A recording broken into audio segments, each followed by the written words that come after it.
All right. So as I said, be prepared mentally for the adjustment to campus because you're going to be 8 to 2:30. We may still keep our lecture time 10:30 to 11:30. We moved it up today just for the chemical appeals class. The chemical appeals training at 10:30. All right, so let's go ahead and get right to it. I'm going to share my screen. I think Amaris is going to be joining shortly. So we'll let her jump in when she does. All right, so Monday we talked about, what did we talk about on Monday, Jasmine? You were the only one here, so that you get picked on a little bit.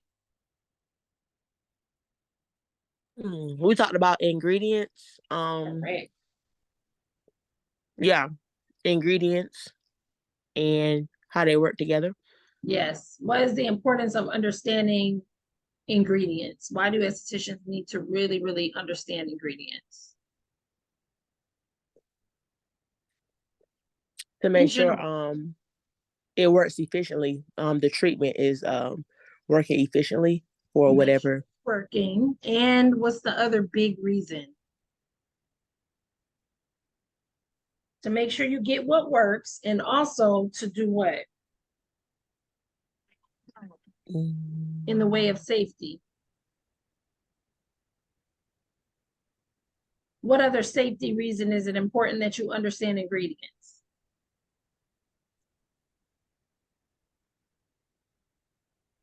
Ingredients are what makes things happen, but ingredients also could be what? They could cause what?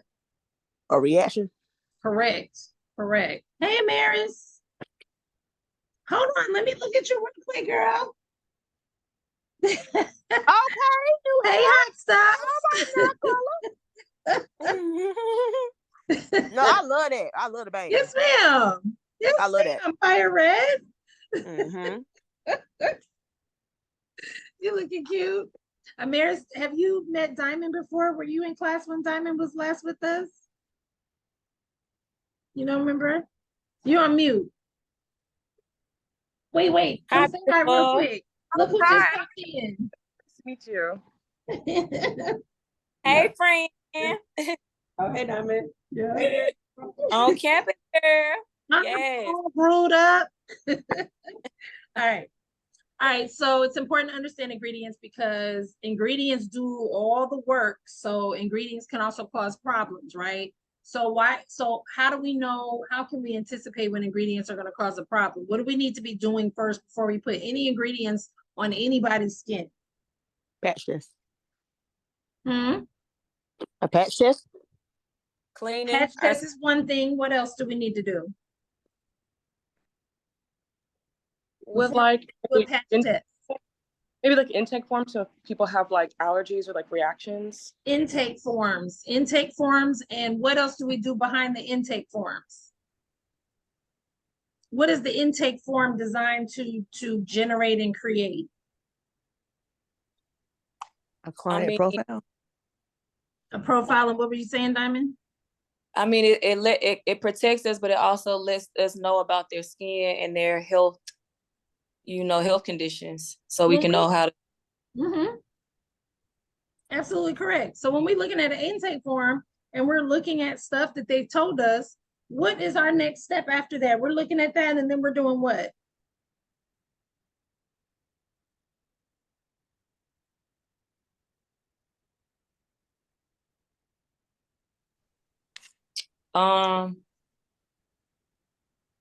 After we know their skin condition, their health conditions. We're looking at the forms and then we're doing what with the forms with our clients? Consult. Absolutely. We're having a conversation. Okay, ma'am, I see you. And then you're asking those clarifying questions. You go a little bit deeper than what they can only write so much. You put one line on there, right? So they're going to say something. And with that information, you're going to ask questions, right? Okay, so tell me a little bit about your water intake. Tell me a little bit about your exercise routine. Tell me a little bit about what you do. How much sun exposure do they work outside? All kinds of things, right? So you're having a conversation. The intake form is designed to create some conversation. Then we dig a little deeper and find out what's what, and then what do we always do when that happens? We uncover stuff. We start finding out more stuff that they didn't put down. Maybe stuff they were hoping didn't come up, but needs to come up, right? So we are going to have a consultation, which is a conversation, okay? All right, facial devices and technology, we're going to run through a little bit because time is limited. So this is chapter 10, and we'll be moving on, if I'm not mistaken, after this to chapter 8. So we got to move through these last few chapters because we need to have time to review. I want to make sure you guys are good to go for your final, which is what allows you to get started here on campus. Alrighty, so machines and technology. We talk a lot about products and the ingredients in products and how ingredients affect the skin and how ingredients affect the body and physiology of the skin and histology of the skin and all that stuff. The other side of treatment with products is treatment with what we call modalities. Modalities are methods of treating the skin with the use of machines, facial devices, and technology. So it's important to understand how machines work, right? Because that's the other side of treatment. You got product treatment and you got device treatment. So it's important to understand the use of facial devices and technology. We understand the concepts of electrotherapy. What was the chapter that we did? What was one of our fundamental chapters that we did to prepare us for this chapter? Electricity. Remember, we did the electricity chapter. We did anatomy and physiology, histology, nutrition, chemistry. Chemistry is the fundamental subject that we study to prepare us to talk about ingredients, right? What allows us to have an intelligible conversation about ingredients is our study of chemistry. What allows us to have an intelligible or intelligent conversation on facial devices and technology was our foundational chapter on electricity. Does that make sense? So electrotherapy, we need to understand the basic concepts of that. We're talking about magnifying lamp, Woods lamp, hot towel cabbie, and all those good things.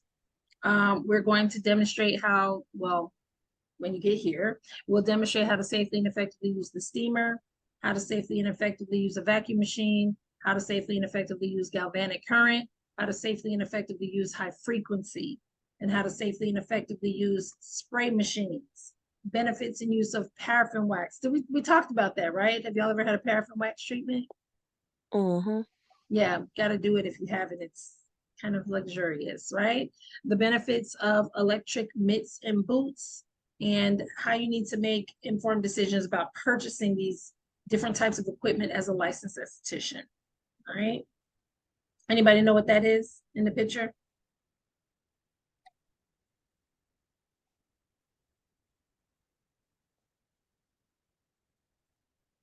Y'all know what that is, that comb?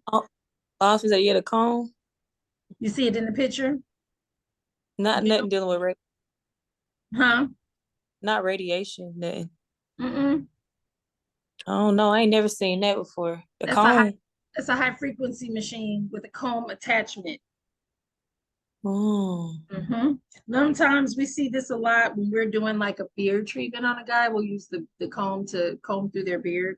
In that case, she was getting that done in her hair. High frequency kills bacteria, but it is electricity. So I have a new client. Man told me he washed his face with water for the last 25 years. I'm gonna talk about him a lot. He's my new case study. And I told him, I said, I'm gonna be talking about you a lot. You ain't put nothing on your face but water in 25 years. I said, you're gonna be my case study client. So I've taken him on. I'm going to see him very regularly. And the thing is his skin is not bad looking on the outside, but God knows what's going on the inside. And so my thought was all the different modalities. I was like, I'm gonna do this, I'm gonna do that. One of the things that I had in mind was high frequency, right? But in looking at his forms, I noticed that he has a pacemaker. I'm not gonna be able to do high frequency on him, right? Because that's electricity. The high frequency, she's using another one here in this picture right here. That is a high frequency one that she's using on her face. She's got the gauze on her face. She's doing high frequency. Okay. I can't do that on him. He has a pacemaker. I might zap the pacemaker. Can't do that. That'll kill him, literally. So as much as I want to use a high frequency on his face, I cannot. All right, so it's really important to understand. Each machine and device has special benefits, and the use of these machines makes the client feel like they're having a specialized service, and they are getting a specialized service when you're using these machines. These machines, depending on how you structure your services, could be upcharges. They can make the machine can make the facial, could take the treatment, the facial, from a basic facial or a signature facial. You could take that into now an advanced facial, right, with the use of these machines. This machine is not that expensive. I have one. I don't use it that much yet. But all right, so to maintain your professional credibility, you need to be educated about the latest methods in machines and technology. Investing in high quality machines and devices will increase your credibility and your revenue. All right, and it will set you apart from those that are just doing basic facials without any modalities.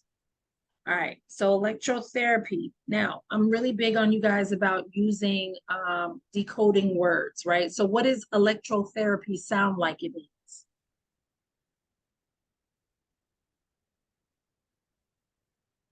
Electrotherapy. Electricity. Therapy. Like something to helping with electricity. Something helping with electricity. Okay, that's one way to decode it. Anybody else? Electrotherapy. Or friction.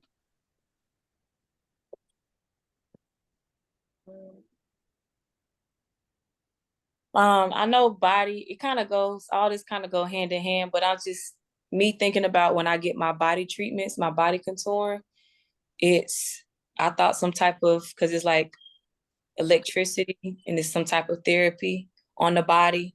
Yeah. You know, are you pregnant, or, you know, they ask different questions before they do the treatment. Yeah. So I don't know. Yeah. Therapeutic treatment with the use of electricity. Okay. Simply put, right? Don't overthink it. Basic concepts of electrotherapy is the use of electrical devices for therapeutic benefits. Right? Electrical devices enhance facial treatments by making it easier to give a skin analysis, like a Woods lamp, helping to achieve better product penetration, like galvanic or ultrasonic, or by exfoliating the skin. All right. Contraindications. Contraindications. What is a contraindication? What's a contraindication? It's like something that could like be like an issue, like can stop the treatment basically. Correct. Contraindication is a reason why you would not do a treatment. Either it's going to make the treatment less effective or it can harm the client, more importantly, right? So what are some contraindications for electrotherapy? I just gave you an example, a real life example for my new client, right? Clients with heart conditions, pacemakers, metal implants, or braces. First thing it says. My son just got braces, so I need to think about things like that. Why? Because you got metal on your teeth. So if you're using electricity on the body, that's going to affect their teeth. So braces, metal implants. My brother has a rod in his leg when he was from being shot in 2015. Whole leg was torn up. His leg is held together by a metal rod. So he's one of the people that buzz when he goes through a metal detector, right? So, and then my new client just told me he's a pacemaker. Told me his father died, his grandfather died from a heart. They have like it's not AFib, but it's something like AFib, which is irregular heartbeat, but a very serious irregular heartbeat. Grandfather died from it, his father died from it, and his son died from the same problem 2 years ago. Am I trying to cause a problem for this man? No. Every man in his family done died from these heart problems. They all got the same heart problem. He's like, he tapping his heart, and I could feel it under his skin. And he's like, here, feel it. I felt it. And I was like, He's like, I'm good now. I'm good. But am I trying to do anything to make him not good? No. Right? So pacemaker, number one thing when it comes to electrotherapy. No. And then sometimes people have heart conditions. Maybe they don't have a pacemaker, but they have a known heart condition. No. Why is heart condition a contraindication for electrotherapy? I know I didn't get a chance to go all the way to the bottom of the ocean when we studied anatomy, but the heart is monitored by what? Or it's controlled by what? What controls your heartbeat and your heart rhythm? Oh, like maybe your Blood. muscle, Say it one more time. Not blood, your muscles. not muscle. Muscle does the work, but what makes the muscle do the work? Your brain. Not quite. The That's lungs why, or that's your why, spine? that's Lungs? why somebody who's brain dead body can still be alive, because the brain does not control the heart. What controls the heart? The heart has its own electric system. There's an electric system in the heart that controls heartbeat. It is not controlled by the brain. That's why people can be brain dead and their body can still have blood flowing through it and their body can still be alive, but their brain, the electric activity in the brain is gone. You heard of people being brain dead? That's what's happening. The heart can beat without the brain telling it to, because the heart has its own electric system. So you got to be very careful with electrotherapy, electricity based treatments with anybody with a heart condition, because you zap them the wrong way and you could affect their conductive system of the heart, is what it's called, the conductive system. We have a thing in the heart called the sinoatrial node, which is called the heart's pacemaker. It is a natural, inherently, we're born with it, pacemaker. When that thing acts up, that's when people go get the external machine put under their skin to mimic the sinoatrial node. I know I went to the bottom of the ocean, but I do that at times because this is so important. You think you helping somebody's skin out and you might cause a major problem for them. This is so important. Pregnant clients, obviously, why? Because of the baby. The baby's heart is still forming there. The heart sinoatrial node, it's beating from, we always talk about with all the stuff with pregnancy, heart's beating from the beginning, but we don't want to mess with that, right? Clients with epilepsy or seizure disorders, that's affecting the electricity. So the brain has electricity system that's controlling its thoughts and its movement and its function, and the heart has one too. So anybody with epilepsy or seizure disorders, the electricity, and you're talking about the face, which is right there by the brain, you could affect those problems. You ever heard anybody say that flashing lights can cause seizures for people with epilepsy and stuff? Yeah. So same thing. This is something that could trigger a seizure. So anybody with epilepsy or seizure disorders, absolutely no. Clients who are afraid of electric current, there's a little spicy buzz that you can feel when you're getting an electric treatment. They're afraid of that. It may not be worth it, right? If they're just going to jump and do all that stuff, it's not worth it. Clients with open or broken skin. If you're in doubt about a client's condition, have them obtain approval from their physician. They come in with a note, you educate them on what's happening, they go tell their doctor, and doctor says that's not going to be a problem for you, and I'll sign that I'm okay to treat you for it or whatever. That's fine. A lot of times doctors will say, don't do that. And just know that a lot of times doctors will say, don't do that treatment anyway, because doctors are haters. Ensure the client removes jewelry or piercings. Why? Metal. Absolutely. Metal, and a metal is a what when it comes to electricity? Conductor. Conductor, which means what? If you're applying electricity to the body, then that jewelry, that metal jewelry picks that up and is going to conduct it and pass that electricity onto an area that we're not applying it to. Does that make sense? Mm-hmm. Yeah. All right. 5 to 10 minutes is usually the maximum that's used. And of course, you need to always know that you are covered to do that type of treatment based on your state, based on your county, based on your license. All right.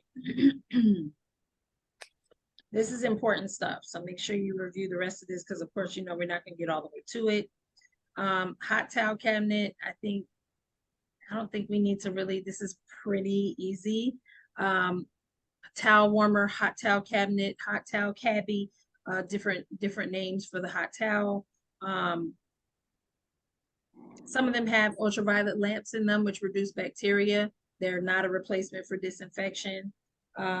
Steam towels offer the benefit of a warm, soothing, softening action. They can be used for removing face masks and products, softening the skin before extractions.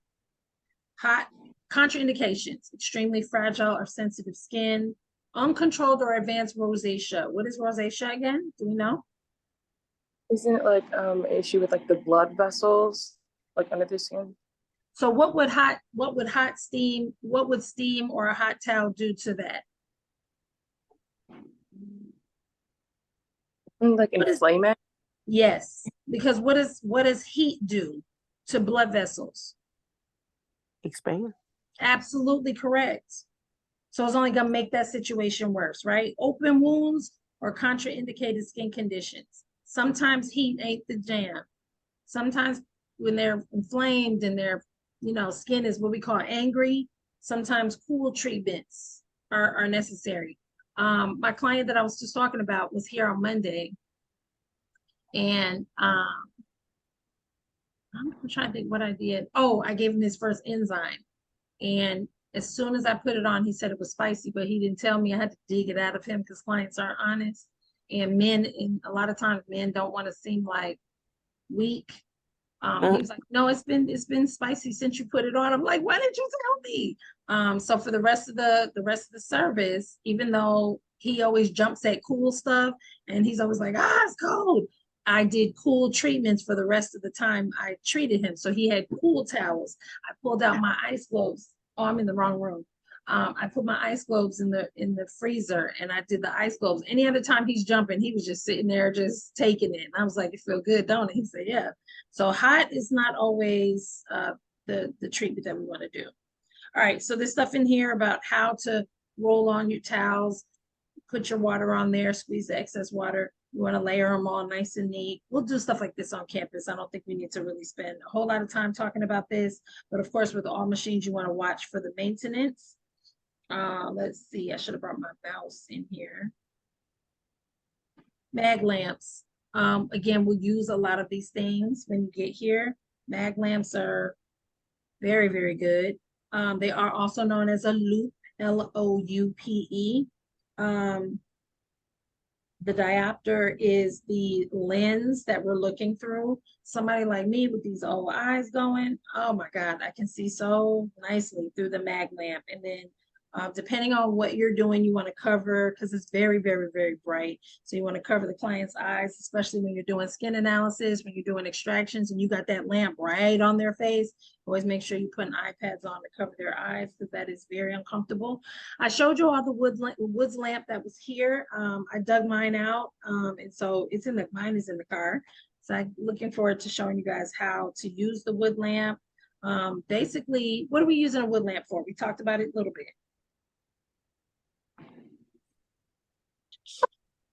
Is it to see like, I guess, the hydration of the skin? See a lot of things. Hydration or dehydration is one of those things. You can look at pigmentation problems. It's actually used to highlight fungi, bacteria, and other types of skin problems, dryness, hyperpigmentation. There's a whole color chart. So you're using this like UV lamp. And so it illuminates certain things. So this is how the skin conditions appear under the woods lamp. Anything that's a thick skin, that's gonna illuminate as white. The horny layer of dead skin cells, which we call keratinocytes, they come up as white spots. Normal healthy skin is bluish white. Thin or dehydrated skin looks light violet or purple. Acne or bacteria comes up as a yellow or orange. Oily areas or comedones look yellowish or sometimes pink or orange. Hyperpigmentation always looks brown or sun damage. Hypopigmentation looks either blue-white or yellow-green. So you'll learn more about that. Start getting that color chart in your head so that you know what you're seeing. It comes with a little, I showed y'all before, right? The little sheet. It's kind of like, remember back in the day, you see the old photographers would go under the cover and hold up the light, take a picture that way. It kind of looks like that. So what you would do is put the cover over your client and you'll look at them through the magnifying lens right there and turn the light on. All right, so this next one just kind of talks about contraindications, best practices. What else do we have here? We got a lot of stuff. The rotary brush. What do we use a rotary brush for?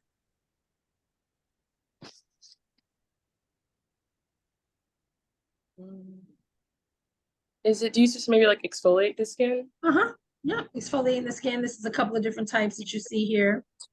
So we use them, we call them facial brushes. They're used to lightly exfoliate the skin. In recent years, advanced technology has replaced the rotary brush like the ultrasonic spatula. That's what I have. I use that. I love that. It works so well. It feels pretty good to me on the skin. And there's a couple of different ways to use it. So because the brush is hard to clean, so a lot of times you'll notice people using that spatula, that facial scrubber. I like to use it. Contraindications, acne, cuperose, fragile, inflamed skin. You want to moisten the brush before each use to soften the bristles. Sensitive skin, slow, steady rotation, less passes, don't, because you can, irritate the skin if you keep doing it. Thicker, oily skin can require a faster speed. Fewer passes produces less exfoliation, more passes is more, but you can't overuse it because you'll again irritate the skin or cause a sensitivity.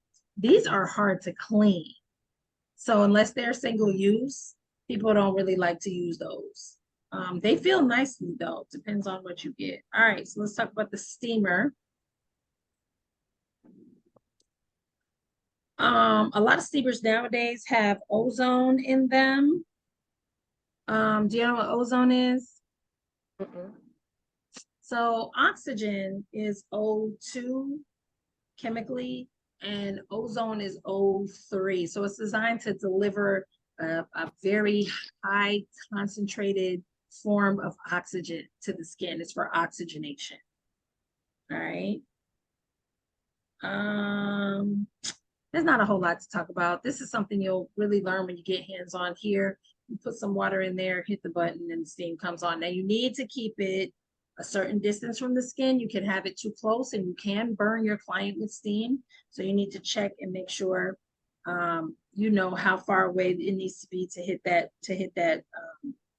face in the right way. Also to make sure you're getting both sides. A lot of times the steamer is on one side, so you don't want to steam one side of the face and ignore the other.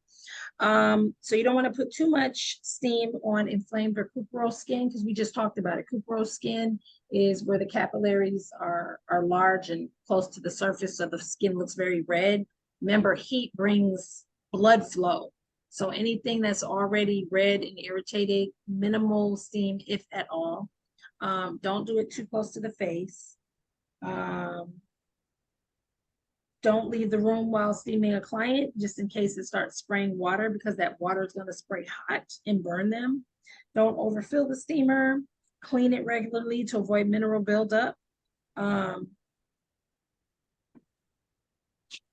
do not add cold water until it is cooled off. That's if you have a glass jar, because if you cool water too fast, it'll break glass, but usually there's a plastic jar at the bottom there. And then it's talking about some safety and maintenance. You want to make sure you're using distilled water, not any other type of water. I'm a big proponent of spring water for drinking because of the minerals. We don't want to use spring water in a steamer because we're trying to minimize mineral buildup. So you want distilled water. I'm not a fan of drinking distilled water. Distilled water is for use with machines. Never put essential oils or herbs directly into the water. Some of these steamers have a compartment where from the arm where the water is going up, then there's a compartment up there right before it comes out where the essential oils can hit the water as it becomes aromatic and it becomes steam. You don't want to put it in the container with the water because again, it's going to have residue. Most essential oils, if they're good quality, like doTERRA, the ones I use, are going to have a residue because they are super, super concentrated. So you don't want to put them right in the water. Okay. That's the basics of the steamer. You'll use that every day when you get here. Vacuum machine. So here we're seeing a facial cupping using a vacuum machine. There's lots of different ways to do vacuum. If you're a body contour girl like me, we use vacuum on the body more often than not, right? A lot of them look different. This is one example of one. I have the Diamond vacuum machine that looks like a microdermabrasion machine. That's the one that I use for my butt lifts and stuff like that. When to use it? Can be used after desincrustation and before extractions. What is desincrustation? Here's a practice decoded. If you're to break that word down and try to figure out what it means, what does it sound like?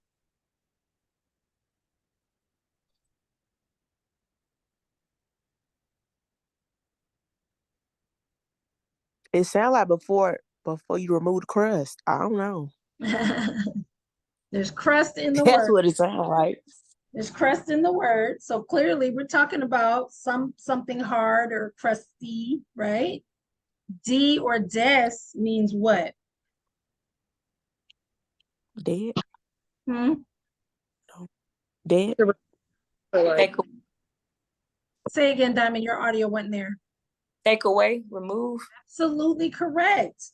When we de something, we're removing it, right? So desincrustation is exactly what it sounds like, right? Breaking down the crust or tough parts of skin because we're trying to soften the skin to do something, either product penetration or extractions. So we can use that. It can be used in place of massage or to aid in facial lymphatic massage, which is a different thing. Facial lymphatic massage is not the same thing as facial massage that we would learn our 4 and 5 methods of facial massage that we have to do for State Board and that are part of a standard signature facial. Lymphatic is a little bit different. So same thing, when I would do body contouring, I'm working on stomachs, I'm working on legs and stuff like that. I would do the vacuum machine after doing cavitation to melt some fat, and after doing radio frequency to tighten skin. I would use the vacuum therapy to move some of that liquid and move some of that body fluid and melt and liquefy fat down to the areas where the body can get rid of it a little easier. Same concept with the face. All right, so vacuum we will look at and learn a little bit more about. Now in this case, vacuum, which also the same concept when we're learning microdermabrasion. Microdermabrasion uses a vacuum thing. It's like, that's what it sounds like. And it sounds like you're just sucking stuff out of the skin. So that is the technology behind microdermabrasion. There's a lot of times it's a diamond tip that does a little exfoliation at the site, but there's a vacuum piece to it, which is sucking the skin. So when you're doing microderm, the skin is lifting a little bit and you're literally sucking and pulling off the skin, right? All right, so more to come on that when we get ready for State Board and when you start learning that technology when you get here. Oh, my battery is running low. What time is it? It's 10:15. We have more time. Hold on one second. All right, galvanic is what's up next. Look up galvanic on your portal real quick and see if you can tell me what that is. I'll be right back. I didn't get my plug.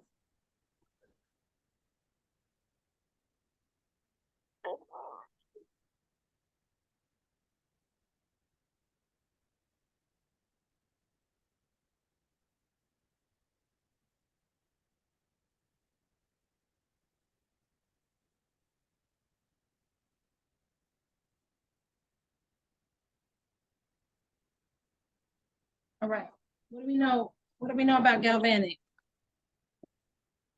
While I plug up.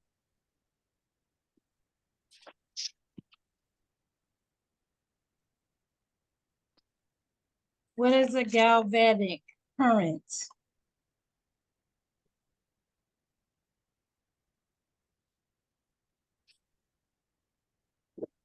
No? Is it the same as like it's high frequency? Like same like it's a type of therapy?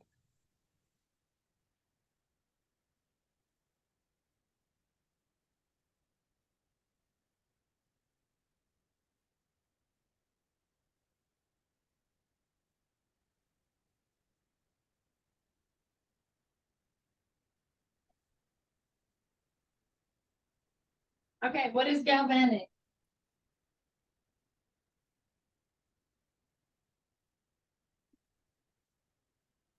I've been needing coffee for like 3 hours, y'all. Oh my God. It look like it's the same as high frequency. That's what it looked like. It looks the same. It looks similar. Okay, fair enough. Let's see.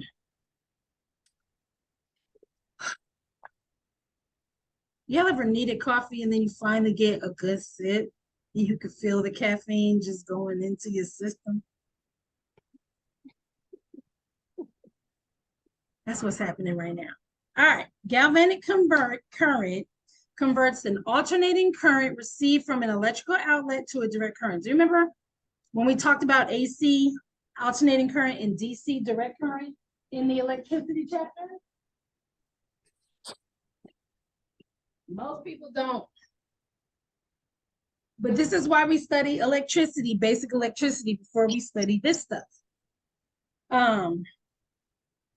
So that is by definition what it is. Electrons are allowed to flow continuously in the same direction, which creates a relaxation response. Why do we use galvanic? Prepares the skin for extractions, because we just talked about what? Desincrustination, right? Desincrustination loosens the skin. There are these things that we'll learn about in advanced histology, skin histology, called desmosomes. Desmosomes are like skin cell glue. All tissues are made of cells. Remember all of that? All tissues are made up of cells put together. And cells can be organized in a certain way. We have different types of tissue. Bone tissue, blood is a tissue, skin is a tissue, fat is a tissue, connective tissue like joints, cartilage. Why do they all look so different? Because of how the cells are organized and how the cells are connected to each other. In the skin, we have this glue called desmosomes. They hold skin cells together. So there's two skin cells here. Then what sits in between those two cells is a desmosome. So we have to break up desmosomes in order to get skin cells to loosen up and separate so we can get products to penetrate down beyond the skin cells. Does that make sense on a basic level? So desincrustination is kind of a form of that. All right. It prepares the skin for extractions. It assists with delivering targeted products. It can be used in a facial after the exfoliation step or prior to the extraction step. After exfoliation and prior to extraction, we would do something like desincrustination using galvanic current. It can be used prior to a mask. Why? Because desincrustination will open up the skin and allow the products in the mask to penetrate. Okay? Or in the delivering the ingredients in the final stages of a facial. What are some of the final stages of the facial? What are we doing in the final stages of a facial where we want to deliver ingredients? What step would that be?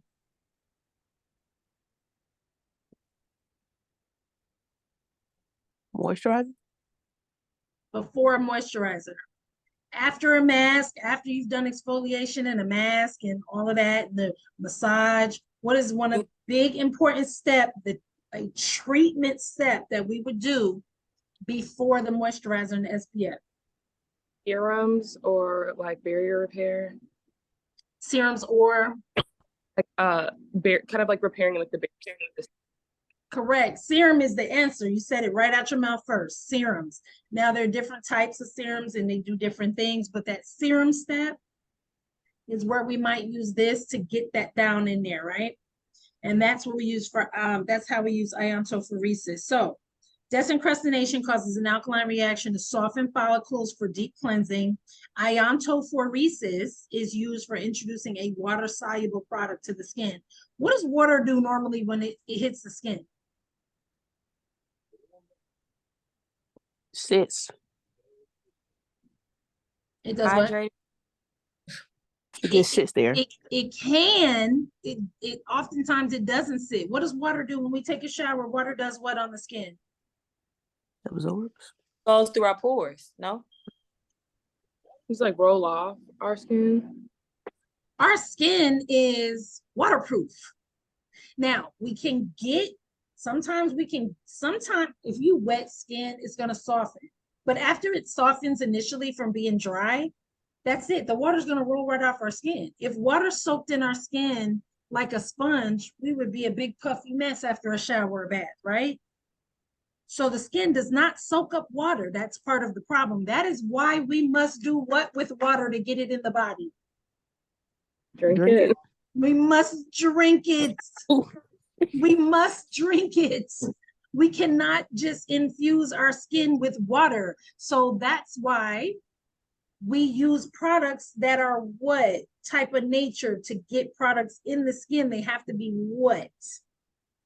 Water-based, Not water-based, but oil-based. oil-based. Because does the skin take oil?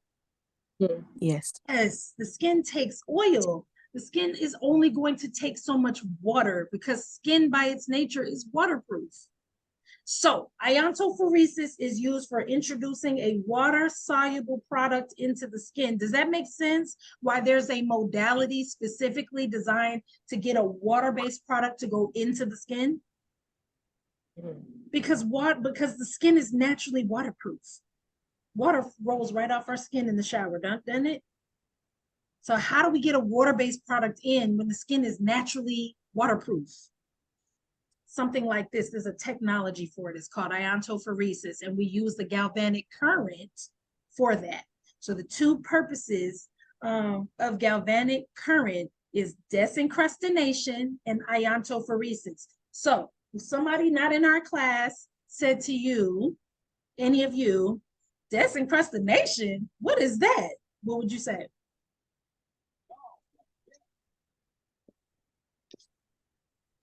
It causes the skin to soften up.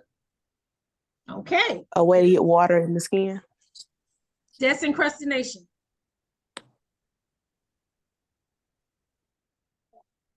So what you just said, if I heard you correctly, was iontophoresis. But if somebody said, what is this word? You're an esthetician, what is this? Desincrustination, you said soft, Diamond said soften the skin. Anybody else? Maybe it would like allow, I guess, water to kind of enter the skin by like removing those like layers. That's iontophoresis. That's the second one. So desincrustination softens the skin, loosens up the skin so that we can get stuff to go inside the skin, and it prepares the skin for extractions, right? Iontophoresis is what we use is a technology using galvanic current. The technology of iontophoresis is galvanic current. The technology behind the process known as iontophoresis is galvanic. The technology behind how we do desincrustination is galvanic. Galvanic is the technology. It's the modality. Desincrustination and iontophoresis are procedures. But the technology of the procedure is galvanic current. Does that make sense? Yes. Okay. All right. So there's a couple of different explanations here on how to do all of these things. The one thing to remember about galvanic current that I'll say, because we don't have time to explain it all in detail, is part of the process is your client has to hold a device. Your client has to hold a device because that is how the current is, that's how the current is working. So you see this little thing that she's rolling across her face. What it's not showing is the client has to hold something to allow that current to pass through her to open up those pores. There it is. Let's see, or is that it? Polarity, I'm looking for. The thing to the, is it that circle thing that you put on the skin to get the pimples out? That thing to the left of the rolling thing? Is it that circle thing? This right here? Which picture were you talking about? That one to the left of the rolling thing. Is that the thing that's get the, you run across the skin to get? Yes, this is what is applied to the face. But when you're doing it, your client is holding something that is allowing the current to pass through them. Okay. Okay. No, you're fine. You're fine. There's different types of equipment. The one that I use that I can speak to from body The one that I can speak to regarding body is I have a machine called an electroporation machine. I use this machine for what we do, what we call virtual mesotherapy. Have y'all ever heard of mesotherapy? No. Stick with me. I'm gonna teach y'all everything I know because I don't want to do it no more. Somebody got to do it. Electroporation is the technology of electroporation. The service is galvanic. So my client has to put this little clip on their hand.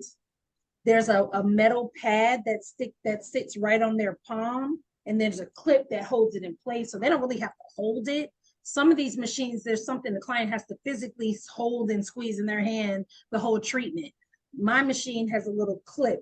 Honestly, the client could just lay there. They don't have to hold it. It clips right on their hand, but there's a little metal pad right here that sits in their palm, and that's what allows the current to go through. Now, this is a body machine, but it has, what's so interesting about this journey for me is that a lot of my body machines have facial pen pieces. They have facial tools. I just never used them because I was like, I ain't no esthetician. I don't do faces. I do body. That's what I used to say. Now I do faces too. And so what that thing does is it allows the pores to open up. So when I would apply these serums, fat burning serum, skin tightening serum, cellulite serum, I had serum for everything. A lymphatic drainage serum, I had everything. I'm gonna teach y'all all this stuff. Whoever wants to know it. And so what I would do is I would apply it. So there's a little hand piece. And when I start, and so I would test it first and they would go, ooh, I feel it. They can feel it. So I could turn it up. I could leave it down. As they were good, I would turn it up a little bit. They were like, ooh, okay, that's too much. So I turn it back down a little bit. You can feel the current. And they would say they could feel it in their hands. Sometimes they would feel it right on the spot I was working on. Same concept. So this is really to introduce the concept, because at the end of the day, doing it is where you really, really, really get it. So make sure you look over this part. I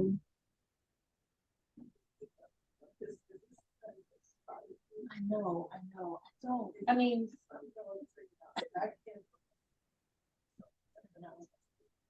and it is, right? There's something in the bathroom, but I'm gonna figure it out. Or if is Miss Logan still? Oh, Miss Natalie, yeah, we'll get it figured out because it's bothering me too. Okay, y'all, we're out of time. What we have, we'll look over a little bit, but honestly, this is stuff that you're going to get when you're here. I want to use my high frequency machine so bad, but I ain't gonna lie to y'all, that thing makes me nervous. Now, I've had it used on me, which is why it doesn't bother me. I've had it used on my face, and I've had it used on during a vaginal. So I'm not super, super scared of it because I've had it done, but it is a little spicy. You can feel it. You can feel it when somebody's using that on you. You can feel the little buzz and you're like, oh, okay, right? And so what a high frequency is doing is killing bacteria. You know what I mean? Oh, you're fine. Go right ahead. I'm wrapping up anyway. So this is what it looks like. Can y'all see this?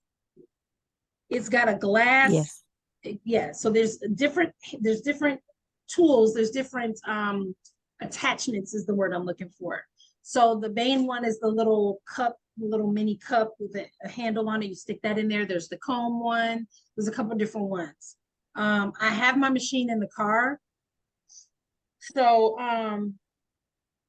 remind me, because I'm leaving it there, that what we'll do, this is important to go through because you can do the neon, the argon. So we'll continue on this one. This is what it looks like. This is a better picture. So you don't want to use it on cuperose skin. You don't want to use it on inflamed areas, pacemakers. Remember, as soon as my client told me you had a pacemaker, I said, oh, can't use high frequency. Metal implants, heart problems, high blood pressure, braces, epilepsy, clients who are pregnant, body piercings from the waist up. What is it good for? Antiseptic. It creates ozone. Ozone kills bacteria too. Stimulates circulation. That's why we got to watch the heart stuff. oxidates the skin, cell metabolism, heals open lesions. We're not touching it to the open lesion, right? But you can put that gauze on it and you could just wave it over it. But honestly, most of the time, you're actually going like this over the skin. So you are touching the skin with the gauze in between. So we'll pick up with high frequency. That's another type of tool. I don't like the idea of using it without gauzes. I just bought a whole new thing of face gauzes. And it has like the eyes and the mouth cut out for the gauzes. So we'll pick up with high frequency. And hopefully, if I remember, I'll bring my machine. My machine is right now in the car, but we're kind of out of time. So we'll pick up with that and I'll actually show you, since you haven't seen it and you haven't had one done, I'll bring my machine in and kind of show you on camera and we'll pick up from there. What else do we have here? I'd like to know where we're at. We have spray machines and then paraffin wax. It's easy to talk about, and then mitts and boots. We got through the bulk of it, so we'll pick up there and we'll review, and we'll start with high frequency and then we'll move on from there. What is next is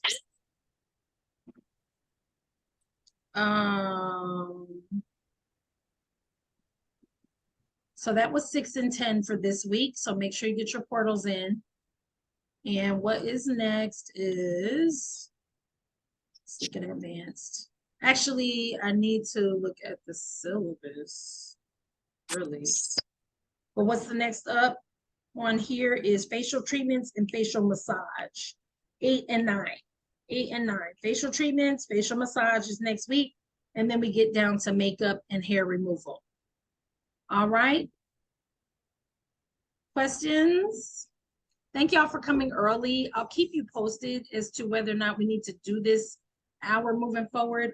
I have to do lecture here, so may keep it at 10:30. So I do lecture here at 9:30, 10:30 switch over to y'all, and they're moving into clinical, and I just join back to clinical when we're done. So we might keep it at 10:30. Okay, but thank you for joining me today. I'm gonna join this chemical pills training that we're about to have. Any questions about anything? I want you all to go back and start looking at what chapter you started with, because at some point we should be coming back around to what chapter you started with. When we're getting coming around to what chapter you started with, that means you're wrapping up online and you're getting ready to make the transition. All righty. Ms. Diamond, we missed each other a couple of weeks ago, but let's try to please connect if we can this week. I've been studying. I guess I'll try to call you this evening. It's just to show you where I am with things. That's fine. And you can But call me late. I'm a night owl. Me too. Okay, that's perfect. You're welcome to call me late. It's fine. Okay. Hold on, let me stop recording.